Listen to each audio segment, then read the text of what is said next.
Diane, vous êtes la directrice des affaires culturelles et directrice de la communication au sein de la ville d'Arès. Et bonjour monsieur le maire, Xavier Danet, que l'on ne présente plus, qui est le maire de notre belle ville d'Arès. Alors je viens vous voir aujourd'hui pour évoquer particulièrement les sujets culturels.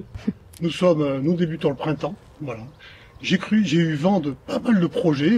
En 3 mots, et après je laisserai la parole à ma directrice des affaires culturelles, en 3 mots, qui parle au territoire. Vous avez parlé tout à l'heure de street art. Oui, le street art est quelque chose d'important pour valoriser ce qui est aujourd'hui. Alors on a un territoire qui est extraordinaire, qui est le plus beau du bassin. Vous l'avez dit, je ne peux que vous approuver. On a cette volonté de mettre en exergue ce qui était peut-être et en valeur, ce qui était peut-être pas le plus beau. On a commencé maintenant il y a 3 ans de refaire l'ensemble des transfos, de repeindre l'ensemble des transfos électriques qui aujourd'hui étaient des transfos électriques bétonnés, plus ou moins bien entretenus.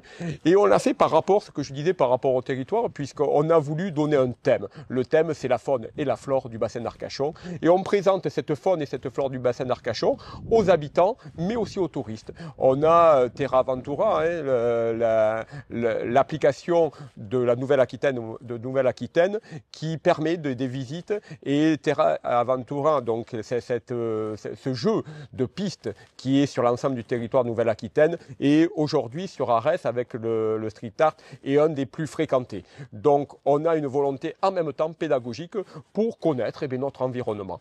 Voilà, et avec des artistes, en faisant travailler des artistes, et là une multitude d'artistes, puisqu'il y a une dizaine d'artistes différents qui viennent chaque année mettre en valeur notre territoire. Terra Aventura, je parle en 2 mots du festival, et on en reparlera, du festival Regarde, là aussi avec une volonté de sublimer notre territoire, c'est-à-dire de le faire à partir de notre territoire, de le faire sur notre territoire et par rapport à notre environnement.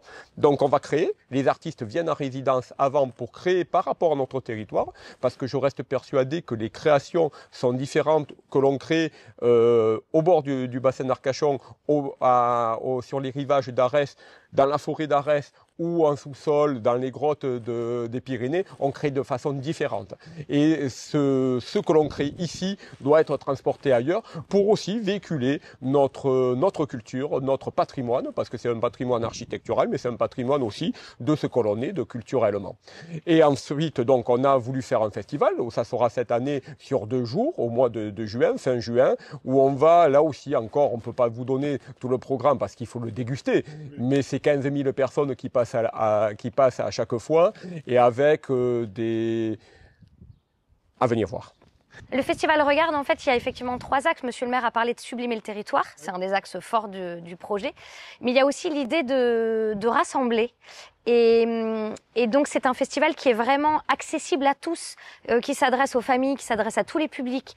Il y a vraiment, je crois, une proposition de programmation depuis le début du festival qui est vraiment pour tout le monde et qui touche tous les publics, les enfants, etc., etc. Et ça nous tient vraiment à cœur. Un temps convivial qui est renforcé par la présence de tous les bénévoles qu'on a cités tout à l'heure, mais aussi le comité des fêtes qui vient complètement alimenter l'ambiance très agréable du moment. Ce sont 50 techniciens intermittents du spectacle, ce sont 40 bénévoles, ce sont plus de 10 compagnies, plus de 50 artistes et plus de 15 000 spectateurs. C'est un événement qui commence à grossir vraiment et qui se passe effectivement dans un contexte, un cadre assez exceptionnel et aussi voilà, avec l'idée de venir se rassembler, de partager un moment joyeux dans le monde dans lequel on vit actuellement. Ça fait du bien. 27 et 28 juin. 27 et 28. Et ensuite, dernier point, mais alors là, on va se battre. Qui va annoncer la vedette qui vient cette année le 18 juillet? On peut le faire en 2. Allez. Je dis le prénom, vous dites le nom. Alors après, parce qu'on a vu quand même, alors moi personnellement, j'ai vécu les 2 derniers événements avec Earth, Wind and Fire et Ibrahim Maalouf, qui ont été vraiment des événements exceptionnels. Je pèse mes mots, avec énormément de public, jusqu'à 6 000 personnes obligées. Et alors cette année, mais je me suis dit, ils vont pas y arriver, ils vont laisser tomber. Ils vont pas pouvoir faire aussi bien. Alors, qu'est-ce que vous avez trouvé comme artiste, en fait, à faire venir sur scène? On va pas faire aussi bien, on va faire peut-être encore mieux. Oh là là. C'est une femme. Tout d'abord, voilà, on change, puisqu'on avait avec Earth, Wind & Fire, je l'ai bien dit pour une fois, vous avez vu, je m'améliore en anglais, comme Earth, Wind & Fire et après Ibrahim Malouf. Cette année, on a dit, on va aussi, parce que question de parité, et parce qu'on veut offrir par rapport aux attentes du public et des vedettes internationales. Donc, vedettes internationales, comment on fait? Allez, je vous laisse la parole. Allez, je la laisse. Allez, j'y vais, on accueille Mélodie Gardot le 18 juillet au domaine des Lugers. Mélodie Gardot, donc une artiste en fait Internationale. une renommée exceptionnelle. Tout à fait. Donc c'est du jazz. Exactement. On est sur du jazz. Est-ce qu'il reste encore des places? Oui. Alors oui, mais pas partout. Il faut se dépêcher puisque cette année, je me permets de dire que nous nous adaptons aussi au retour de la population et la station debout pendant 1h30, 2 heures de concert est pas toujours évidente. Et cette année, nous avons mis des gradins.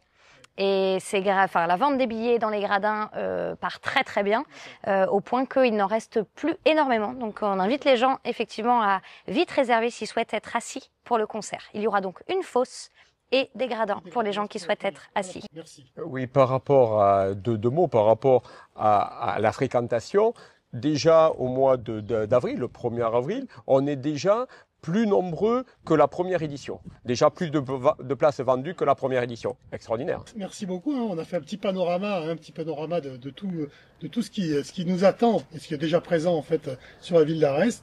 Donc alors on vous invite tous à venir donc au spectacle. Je vous remercie. Alors la dernière information qu'on peut donner, c'est en fait il y a encore des places pour Émilie Loiseau à Brémontier. Il reste encore quelques places. 4 avril. Hein. Et c'est vendredi 4 avril effectivement Vraiment, à 20h30.